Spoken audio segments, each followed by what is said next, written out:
Halo, selamat malam saudara. Anda kembali menyaksikan program Kompas Malam bersama saya, Rahmat Ibrahim.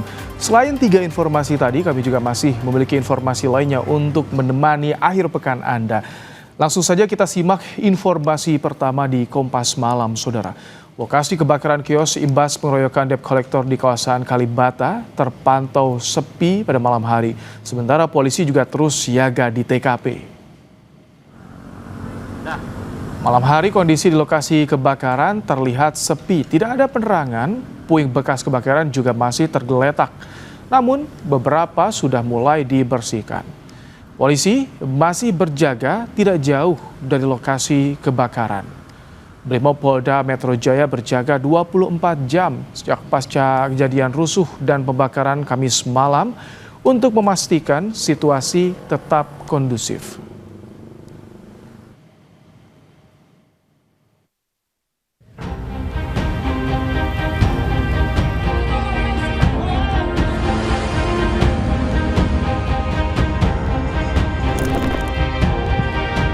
Inilah ke-6 tersangka anggota Polri yang menganiaya 2 debt collector di depan Taman Makam Pahlawan Kalibata, Jakarta Selatan.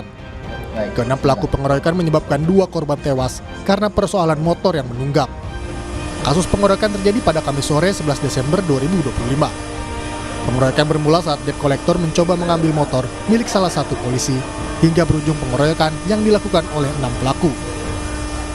Berdasarkan hasil penyelidikan di lapangan, penyidik melakukan analisis terhadap keterangan para saksi dan barang bukti, maka penyidik telah menetapkan 6 orang tersangka.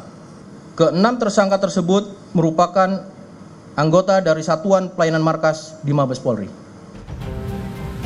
Merespons kericuan di Kalibata yang berujung pada pengeroyokan akibat persoalan tunggakan motor, Gubernur DKI Jakarta Pramono Anung meminta semua pihak menahan diri.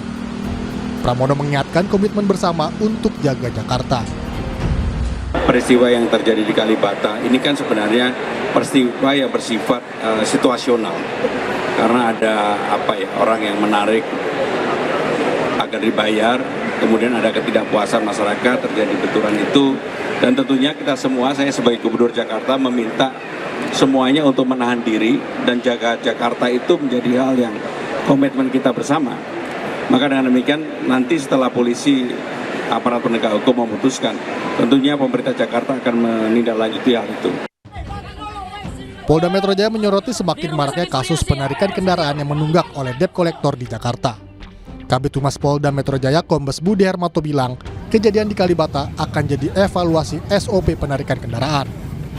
Perusahaan pembiayaan harus mengatur regulasi yang tepat dalam penarikan kendaraan.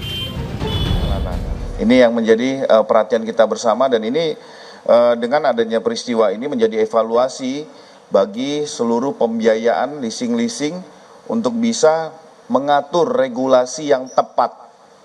Mohon maaf, kadang-kadang SPK tersebut belum tentu ada dan itu turun kepada tangan berikutnya, sehingga bukan kepada orang yang memiliki pengetahuan, edukasi ataupun skill tentang hukum, sehingga mencegat, memberhentikan, bahkan merampas.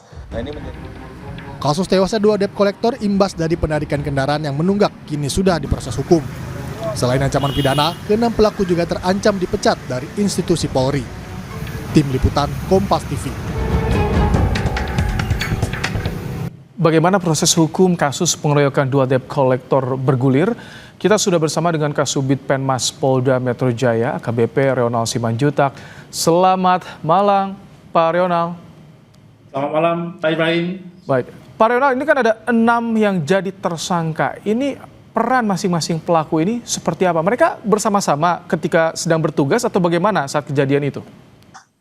Iya, jadi seperti yang sudah disampaikan pada rilis terdahulu bahwa 6 oknum anggota Polri ini sudah dinaikkan statusnya menjadi tersangka, ya. Dan ini bermula dari di mana korban ini menghentikan sepeda motor milik tersangka AM, oknum anggota Polri, dan langsung mengambil kunci. Di situ terjadi cekcok dan disitulah mulai pertikaian di antara mereka, dan akhirnya berujung dengan hilangnya nyawa korban yang salah satu di TKP dan salah satu rumah sakit yang ada di Jakarta. Itu 5 tersangka lain posisinya di mana? Apakah masih bersama dengan salah satu pelaku atau mendapat panggilan atau seperti apa itu? Pada saat itu mereka sedang bersama, Mas. Sedang bersama dan kebetulan terjadi kejadian tersebut. Oleh sebab itu hal yang tidak kita inginkan itu terjadi. Oke. Ini kan edukasi juga buat masyarakat, sebetulnya memang sudah ada penagihan kepada salah satu tersangka atau seperti apa yang menjadi pemicunya? Ya, inilah yang seperti disampaikan oleh Bapak Kabid Humas Polda Metro Jaya tadi siang. Ini menjadi momentum bagi kawan-kawan lembaga leasing atau pembiayaan, di mana nanti coba kita atur lagi, kita duduk bersama bagaimana sistem atau aturan untuk menarik atau masalah penarikan kendaraan, ya.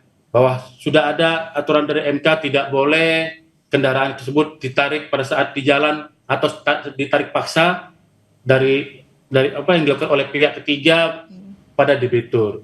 Dan ini memang harus diatur karena memang kita mengingat juga yang namanya leasing kan investor, Mas. Dan ini juga harus ada jaminan bagi investor di mana proses mereka juga berinvestasi di Indonesia ini harus dijamin. Kemudian harus ada juga jaminan bagi debitur pada saat membawa kendaraan, proses penarikan kendaraan atau peringatan untuk waktunya jadwalnya dia harus membayar cicilan, ya ini juga harus kita bahas lagi bagi kawan-kawan leasing. Pak Renas bicara soal tadi SOP menarik semua, tapi saya ingin ke yang soal etik terlebih dahulu nih, bagaimana? Kan untuk proses pidana sudah diungkap, nah untuk etik ini perkembangannya seperti apa? Apakah ini jadi dengan pelanggaran berat ancam dipecat? Ya, nanti seperti yang disampaikan kemarin bahwa tanggal 17 Desember tahun 2025 nanti, hari Rabu, akan dilaksanakan sidang kode etik kepada ke-6 oknum anggota Polri tersebut, Mas. Ya, di mana dasar pelanggaran mereka ya pasal 17 ayat 3 Perpol nomor 7 tahun 2022, pasal 13 ayat 1 PP nomor 1 tahun 2003, pasal 8 huruf C angka 1 Perpol nomor 7 tahun 2022, pasal 13 huruf M Perpol nomor 7 tahun 2022, larangan tindakan kekerasan perilaku kasar dan tidak patut. Nah, ini kategori pelanggaran berat dan ini akan dilakukan sidang kode etiknya nanti pada hari Rabu tanggal 17 tahun 2025 nanti, Mas. Pak Reona, kemudian ini soal menjaga keamanan masyarakat.